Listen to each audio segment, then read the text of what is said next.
Thanks so much, Rob. Well, the Fever regular season opener is tomorrow. It's at Bankers Life Fieldhouse, and there is so much anticipation for the team this year. So joining us live in studio to kind of put this point of time in context is Christine Brennan. We're so happy that she's here, esteemed sports journalist and USA Today columnist. So good to see you. Anne Marie, I just love being back. Thank you so much. Yes. So, all right. So here we are on the eve of the Fever opener. There's unprecedented attention on the WNBA right now. How would you say is this the significance of this season, not only for the WNBA, for the Fever, but also for Caitlin Clark? You know, I put them all in the same phrase because as Caitlin Clark goes, so go the Fever.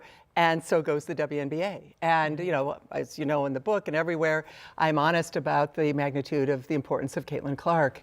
And so because she only played 13 games last year, as everyone knows, because she was injured, last played a regular season game in mid-July, the thought that she's coming back, that she's healthy, knock on wood. I think everyone in entire state of Indiana is knocking on wood to make sure she's healthy. So disheartening for her last year because she never was injured until last year. Right. The importance of it, I think it's just, it's a great start, a new collective bargaining agreement. Everything seems to be going in the right direction for the WNBA. But again, it's all driven by the great fans in Indiana, of course, great basketball fans, Fever fans, and Caitlin Clark. And then as she goes, so goes that amazing team, including, of course, Aaliyah Boston, Kelsey Mitchell, and so many others. Well, you certainly have been there. You're writing this book, a best-selling book on her game, Caitlin Clark and the Revolution in Women's Sports. And that was the hardback. And now we've got the paperback book that is out with new editions. What was left unsaid that you felt in this new edition? It's like, I really have to make sure I update this story for the paperback edition. The good news, Anne Marie, is my editor said, update it. We want to do it.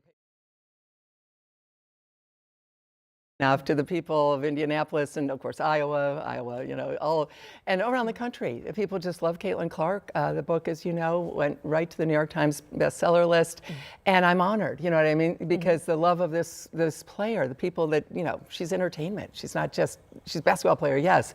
But it's those, you know, chucking it from the parking lot and it goes in and the passing and the pace, you know, she's just a beloved athlete. I think she's the most important and consequential female team sport athlete we have ever seen.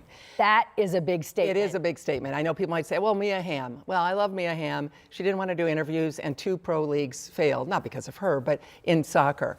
And of course, I'm excluding tennis there. You know, I think tennis, Billie Jean King, equal pay, Serena, Venus, that's a different thing. But in terms of women's team sports, we haven't, first of all, seen much, you know, an interest like a men's sport, right? So I go into some of that in the paperback, and of course it's, for those who've read the book, it is 7,000 new words, so it's like, what, probably, you know, 11 or 12 newspaper columns.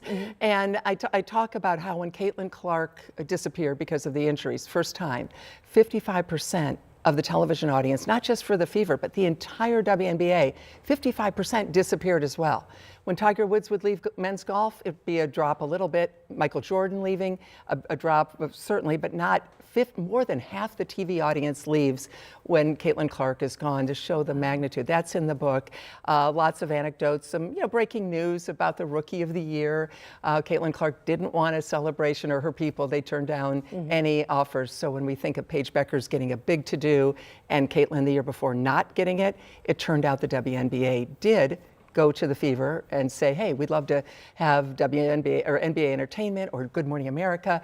And that was declined by Caitlin and or the Fever. So I have those little nuggets as well. All right. Well, we're getting the wrap, and our conversation is going to continue because we're going to be talking on stream, on social media, and we're going to have more of our conversation with Christine Brennan tonight at 4 o'clock, 5 o'clock, and 6 o'clock. Because the big question is, were you able to get a credential for the game tomorrow? Because, you know, there was an effort to ban you, right? Complete failure on the effort to ban me. I do.